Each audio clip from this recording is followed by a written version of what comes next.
کہ مذاکرات کو نتیجہ خیز بنانے کے لیے پی ٹی آئی کو اپنا ضدی رویہ بدلنا ہوگا۔ ان کا یہ بھی کہنا تھا کہ وزیر اعظم شہباز شریف نے بھی اسمبلی میں کھڑے ہو کر سیاسی جماعتوں سے غیر مشروط مذاکرات کے بارے میں بات کی تھی۔ پشتونخوا ملی عوامی پارٹی کے سربراہ محمود خان اچکزئی کی جانب سے مذاکرات کی پیشکش پر تبصرہ کرتے ہوئے رانا ثناءاللہ کا کہنا تھا کہ ان کی جماعت نے محمود اچکزئی سے بات کی ہے اور وہ بھی مذاکرات کو آگے بڑھانا چاہتے ہیں۔ وزیر اعظم کے مشیر کا مزید کہنا تھا کہ مسلم لیگ نون سیاسی معاملات کے حل کے لیے جمہوریت اور مذاکرات پر یقین رکھتی ہے، تاہم ان کا کہنا تھا کہ پی ٹی آئی کو اپنے رویے میں تبدیلی لانی پڑے گی تاکہ مذاکرات درست طریقے سے ہو سکیں۔ محمود خان اچکزئی صاحب ہو گئے یا مولانا فضل الرحمان صاحب ہو گئے، ان کے ساتھ ہمارا بہت ہی عزت اور احترام کا رشتہ ہے، اور اس کی بنیاد یہ ہے کہ انہوں نے مشکل وقت میں ہمارا ساتھ دیا۔ ان کے ساتھ ہمارے مذاکرات یا ہماری ملاقاتیں جو ہیں وہ تو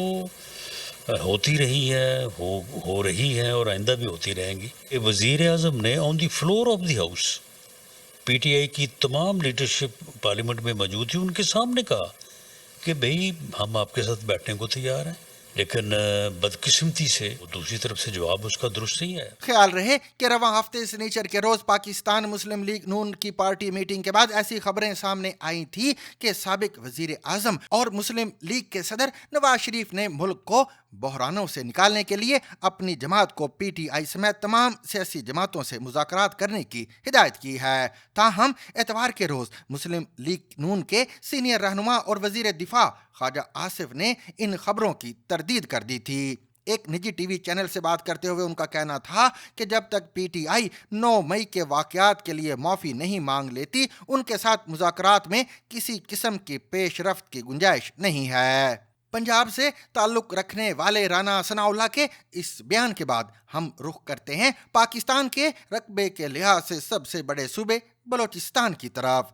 جب سن 1974 کے آخری دنوں میں لڑائی عروج پر تھی تو امریکہ کی جانب سے فراہم کردہ ایرانی لڑاکا ہیلی کاپٹر جنہیں ایرانی ہوا باز اڑا رہے تھے نے پاکستانی فضائیہ کے ساتھ مل کر بلوچ باغیوں کے ٹھکانوں کو نشانہ بنایا تھا۔ یہ وہ الفاظ ہیں جن کی بنا پر امریکی صحافی اور محقق سیلگ ہیریسن کو آج تک بلوچ دانشور حلقوں میں عزت کی نگاہ سے دیکھا جاتا ہے۔